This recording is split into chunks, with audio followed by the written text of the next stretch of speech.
Hey everyone, welcome. I'm Tiffany from Bubbles and Bloom, and welcome to Beauty and Confidence and Within, how to radiate your unique power and beauty from the inside out. Today we have Shian Chuan with us. How are you, Shian? Good, Tiffany. Thank you so much for having me on the show. Yes, I'm so excited to have you too. So, Shian is a career whisperer, mindfulness and leadership coach and consultant. She's passionate about empowering women to be the best version of themselves, and she believes all women are beautiful and deserve to live a life that fulfills their potential, which I am so in alignment with too. So, welcome again, Shian. So, for those of us that don't know you, can you explain who you are and what you do? Yes, thank you so much for that introduction, Mhm. which already shares a little bit in terms of what my approach is. Yes. So, I'm a mindfulness leadership coach and consultant. Mhm. I help people to step into who they really are, what Mhm. they want to do, and to have a plan of action to move forward. I work with a variety of people, including women and people of different backgrounds, and I'm really inspired to help them to create a life that they're happy living, a Mhm. career that fulfills them, and the person that they actually want to become. So, in this process, we clarify what their mission is, Mhm. their vision, their voice, and I empower them to feel good from the inside out, to Mhm. create a world that is a better place using their gifts, their confidence, and their skills. Yes, love that. So how did you get into your work? Well, I wasn't born knowing what I wanted to do, Tiffany, unlike Yeah, some people. like all of us. Well, most of us. I wasn't born on what I It wanted to took a do few either. tries, it Yes, took a few definitely. pivots, it took Uh-huh. a 3 careers Uh-huh. and living in different places abroad. Uh-huh. But I got to a point in my life where I was working in a corporate role with a great title. It was prestigious. I was traveling and working with big clients. But deep down, I didn't feel really proud about what I was doing. Mhm. And I was confused because if I had the pay, I had the title, the responsibilities, and a lot of interaction with people in a way that I can grow, what was missing? And I realized in that environment that what was missing was a sense of self. You know, Mhm. I was burnt out and exhausted in my role and really falling to some behaviors that I wasn't really proud of. Uh-huh. I felt like I could be a better manager. I felt like I was kind of losing my sense of self. And I wanted to see an environment, a workplace environment, where the people would become the center, the focus. Mhm. And what I found instead was in organizations, including my own, Right. that it was the bottom line. The bottom line was the focus. There is a one track, one way. And what I really wanted to do was to help people thrive, Mhm. to help them feel more motivated, more enabled, more successful. And so to get to the root of that, I knew that I had to understand humanistic behavior. You know, Right. how do you shift team dynamics? How do you enable people to have a higher level of self awareness so they realize, you know, what you're doing, that might not be perceived in the way that you're intending it to. Mhm. Mhm. I wanted to ask myself and understand how can I work with people of different backgrounds and behaviors and enable them to figure out their best choice, right? Because when you're working with different clients and customers, sometimes it takes them a while to make a decision. Sometimes they don't know what they want. Yeah. Sometimes what you're telling them is not getting absorbed. Sometimes what they're telling you is not really how they're feeling, Mhm. Mhm. right? And so I was like, you know, if we can all show up to work feeling proud of who we are, healthier, aligned with people that we really enjoy working with Mhm. for Mhm. a cause that we care about, making the world a better place. How great would that be? So I studied neuro-linguistic programming, Yes. which Uh-huh. is, yeah, do you know it? Well, I know what it is, and I would love to learn more, like learn it. But like, if you want to go into it, go ahead. Yes. I'd So love to hear. neuro-linguistic programming helps you to understand the patterns of the brain's chemistry, Mm. our reactions, our communication, our behavior, and how we can be in control of that so that we can create the outcomes we want rather than constantly responding, being reactionary to things that come up, right? Mhm. And most of us are reactionary. Things come up in our world. We have a pandemic, we have personal crisis, circumstances that we're reacting to, right? We're trying to just survive. Yes. And so neurolinguistic programming gave me a set of tools to help people to make better decisions, overcome bad habits, to feel more empowered, And in that process, I've accumulated a wide range of tools and skills, from holistic healing and practices to behavioral change approaches to positive psychology, so that we all can focus on what we want, what we do well, and to be able to help other people in that process. Yes. So I have all these tools, and as a result, I love what I do, and I'm really here to help other people find their own way and to find an easier process as they're seeking their own North Star, finding their own confidence, getting geared up to do that next thing, or figuring out what is that next thing. Right. I love it. I love that you're that you have a passion for it, and you also have the tools to pull from to like create that experience for your clients. So what experience do you want to create for your clients when working with them? Yes. So my clients engage with me in different ways. Some of them say, Shian, I need one-on-one coaching because I really want to dive deep and get focused. And this is personal. This is not something that I want to do with, 10, 20 other people. So they might engage in one-on-one coaching, which is very targeted and specific. Others engage in group workshops. But regardless of the experience or the platform, what they experience with me is three things. One is they come to feel heard. Oftentimes my clients say, you know me better than my own spouse. You know me better than my family. Right. And the reason being is I allow them to feel heard in a space that is not judgmental. Right. Neutral. That is open. That is sacred. And we cultivate and allow them to bring out what's been on their minds, what's been in their hearts, and what's been longing to come out. And they're things that you don't necessarily always think about in your busy day, but it's really getting to the truth of the matter. So first is to feel heard. And second is to feel supported. So as an empath myself, and as a very strong intuitive, I'm able to tap into people's energy, their mood, their vibration, so that I can meet them exactly where they are, right? Because we're all so different. And so as a result, they feel very comforted and understood, and they can be themselves in this experience with me. And the third experience that they get is to be able to reconnect to their inner power, because we all have it. That place in us, that drive, that knows what we want to do, that are excited to go do it. Right. That imprint where we can go back and fall onto our own gut and our intuition of what we want to do, rather than listening to opinions of others in terms of what we think we should do. So I help people create their own North Star, their blueprint, so that they are very clear how they can enable their most successful selves, feel fulfilled, and feel great. And as a result of this, my clients experience waking up excited for their roles, excited for their careers. They feel like they can finally fall through on something that was risky but worth it. Opportunities are unfolding. Things are easy. They're no longer fighting, to see that success, to feel heard. Things are happening for them. They're starting to thrive. They go from chronic pain to running and well. They go from furloughed to finding a role that gives them a 30% increase during a pandemic. They're shifting gears from a role that burns them out and pays them well, or a role that bores them, an opportunity that bores them, that really doesn't tap into their space, to something that integrates the best of everything they're looking for. And so it's through how I show up for my clients and navigating where they want to go, that we create a life together for them, that they are so excited to get up, to live, and to serve a purpose, that really makes the world a better place, showing up in their own way, just being themselves. Yes. I can see that you're very supportive and passionate for your clients. I'm like, oh, I want to work with her too.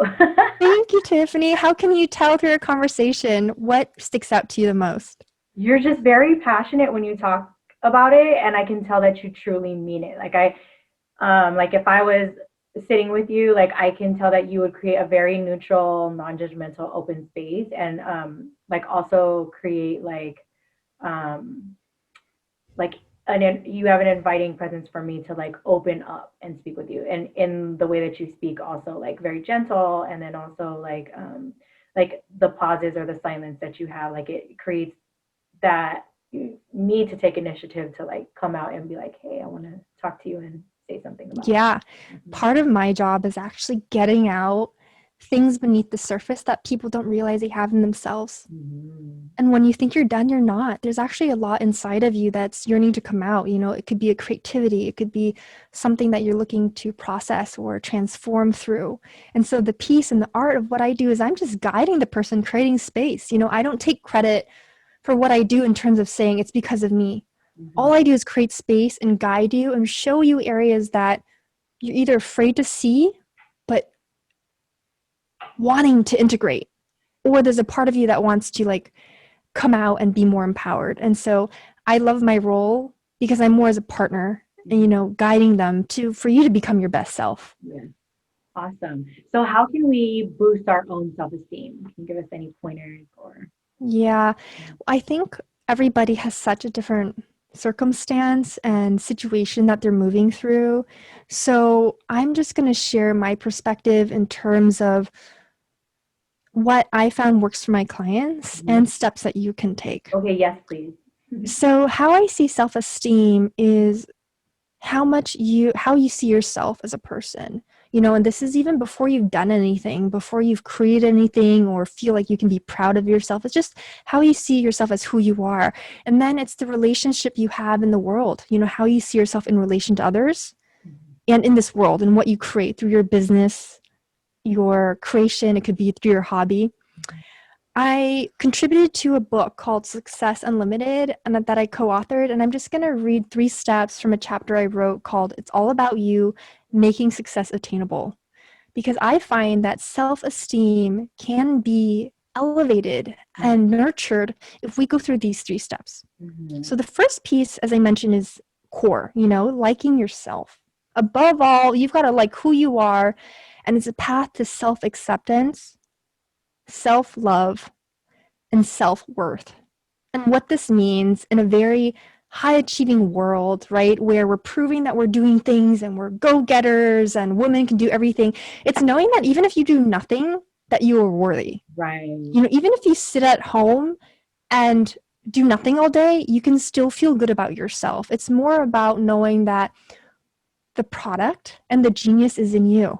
And that everything you create is a result of your integrity, your creativity, your ingenuity, your ideas. So know before you see the result sometimes, it's knowing that it's coming from within. So you've got to feel good about who you are and nurture your mind, nurture your heart, nurture your emotions so you can have these things bloom and come out. Yes, yes, yes. Uh-huh. Yes? Yes. Yes. All right. I agree. So the second piece is knowing yourself, right? Like how much do we know ourselves? What are our values? And how do we gain identity capital? What does this mean? Yeah. A lot of us clients that come to me say, well, I'm in a role where I'm paid well, but my values are not aligned. I'm burnt out. You know, I'm working with people who I don't feel are very ethical. Or I don't think we're really going about in the right way and how we're doing things. Mm-hmm. Other people say, well, finally I get a chance to break, a refresher. I'm not over burnt out. I'm not overstretched, but I don't feel like I'm tapping into my skills. I'm not really challenged. I feel like I'm not growing. Mm-hmm. I don't think this is my purpose, right? And so how many people actually can intentionally create a platform, a career, a way of life that serves them versus trying to different things out, saying it doesn't work. Mm-hmm. So knowing yourself is knowing what enables you to do well. What are your values? How can you nourish these areas through personal growth, professional development? It might be a course, upskilling yourself, honoring how you think and feel and not putting yourself down for it, and growing that identity capital so you can be proud of who you're becoming in this process and the life you want to live. The third step here is liking what you do. You know, you've already liked yourself and your self-worth. You have confidence. You know what you need to succeed and to thrive. But are you liking what you do? You know, this is where you show up in the world, who you work with, your business, your day-to-day. So creating a life and work around your values means being able to articulate your mission, to voice your opinion, to share your beliefs, to create a match, right? Between your skills, your capabilities, what you want to do with opportunities that will allow you to flow. So I'm going to give you an example. A client came to me during this pandemic saying, Shian, I've had a very successful career. I've typically worked in very large organizations and I loved what I did. But in my last role, I kind of took a risk. It was a different kind of role. And well, even though I loved it, my boss was a micromanager. I felt like I was capped and a bit suffocated and I was not empowered to really thrive and succeed. Mm-hmm. And I was let go. I was laid off and furloughed. Oh no. And she said, I know I'm meant to do something great in this time. I know I'm meant to create the next 5-10 years, to create significant change, to be the leader that she is. But I don't have the confidence. I don't have the self-esteem. I'm not really feeling good about getting back out there. And I'm not really sure where I want to do, or go, because some things worked, some things didn't. And she wanted to show up as her best self, right? And I think a lot of women can agree. Sometimes when you're just not feeling great about yourself, you're not really feeling like marketing and sharing what you do and what you offer. So we came together and we worked together. And in 2 months, we enabled her to, one, revisit why she likes herself, what are some of her strengths, and what allows her to really thrive, right? And she had some really strong leadership skills and capabilities that enabled her to really do well in her jobs. But it's two, identifying what is her mission, like where do you want to go? If you can do anything in the upcoming years, is this the path you want to take? Like, what do you want to create for the world if you can decide the outcome you want to create? And then we identified areas that she could grow, because let's be real, sometimes when we are in a situation where we don't feel like we're doing our best, at least for myself, you kind of shrink below your capability. You're not like shining your full self. You might be giving in to some bad habits. So in her situation, it was like asking yourself, how can I act from a bigger place so I'm not taking responsibility for everybody? So I'm not shouldering everybody's problems, making it my own. Yes. Mm-hmm. And feeling like I have to be the doer. Right. Instead, she's like, no. She wants to be a more strategic visionary. How can she enable more people and to give them the tools so that they can work together? And that took off.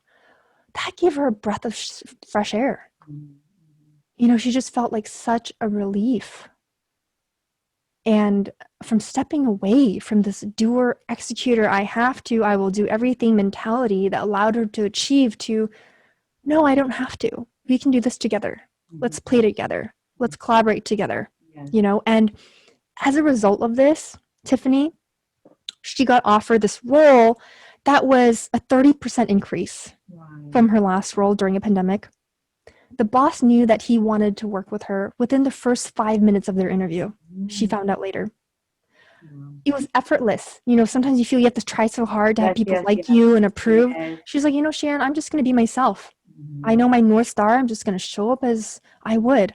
And they hired her for being herself. They hired her for her being able to show her authentic self. They had the same values. They gave her all the terms that she wanted. She's working with her dream team on her terms. She loves her job. She's thriving. And this happened in 2 months of working together. This is a crazy turnaround. So anything is possible. Yes, anything is possible. That's very true. So how can we experience fulfillment in life that can contribute to our joy and our confidence? That's a big and really good question, Tiffany. In terms of fulfillment, we can get it in a few ways. One is identifying what our purpose is. Because I find that people, if they do things that just make themselves happy short term, but they're not really doing something for themselves long term, we're kind of yearning for something more and deeper. And fulfillment comes when we're going after a longer term goal, something that really satisfies ourselves, like our soul and deeper level. So it's being clear on what is your purpose, whether it's with your family or in your career, being clear of what is your why and how are you showing up. Right. And I would say aligning the areas we talked about, really it's feeling proud and having a strong self-esteem around how you show up, what your value is, what you're creating, and knowing that every day can be fulfilling if we're listening to ourselves, our needs, and just doing our best. That's enough. Aw, that is enough. That Um, is enough. yeah, you're right. It is. And we have to honor that as well. Yes, we have to honor that if we tried our best, that is enough. The I was working with a client yesterday who just said, Shian, before working with you, I always wanted to make my peers proud, honestly, deeply and honestly, my parents proud, and I was working for other people. But after our sessions, I realized the only thing I want to come out of this is for me to define how I can make myself proud, to be proud of the person I've become. And so sometimes it's not really the achievements and big goals, but it's sometimes just being able to be faithful to ourselves and to know that we're enough. Yes, very true. So how can we push past fear and self-doubt to step into our own power?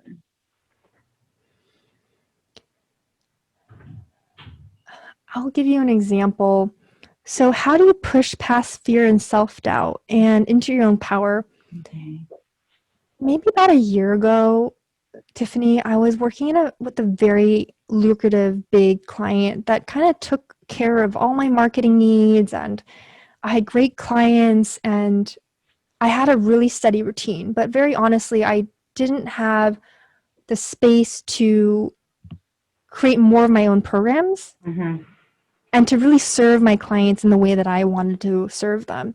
And so what was really scary actually was stepping away from an identity. It might be a company, and in this case, it was a big client that was supporting me, to do my own thing, to say, you know what, I've got to create space to nurture some of my own programs.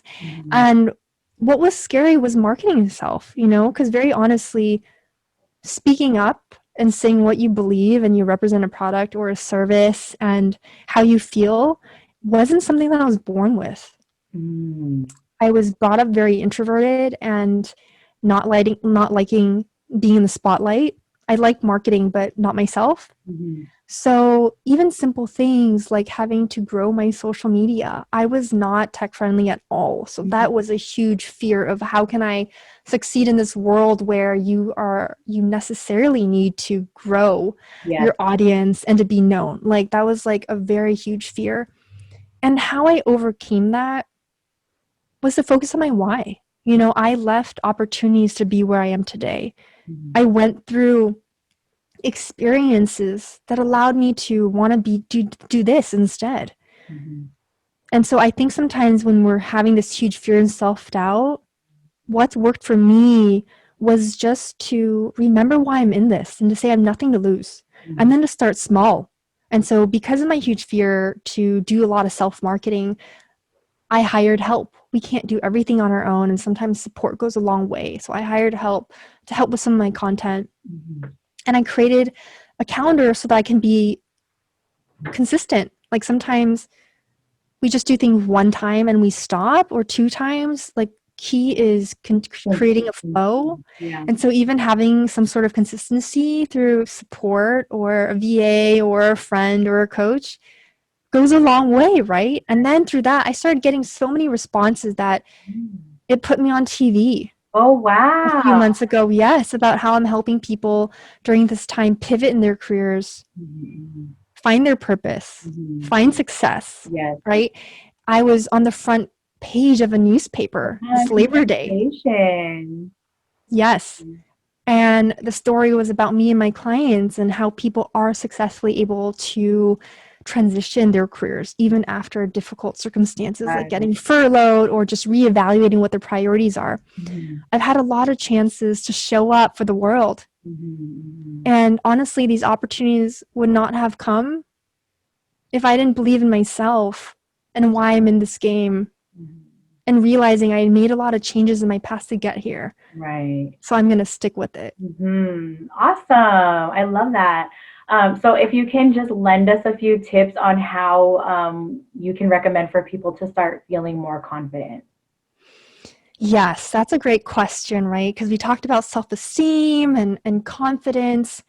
So The most simplest tip I can give is my own perspective. Okay. Very honestly, sometimes like as an empath or an intuitive, I'm just feeling like in a funk because I'm Right. either absorbing the news, seeing the trauma and the drama in our world today, the conflict, the tension, or I'm worried about the future, right? Like, am I going to complete what I'm trying to do to get on time? Do I have enough time and energy to get through my day? Right. And there's a lot of self-pressure, right? Like, will I get through this to do this? And so what gives me confidence is actually counterintuitive. It's to feel good again so that I can remember who I am.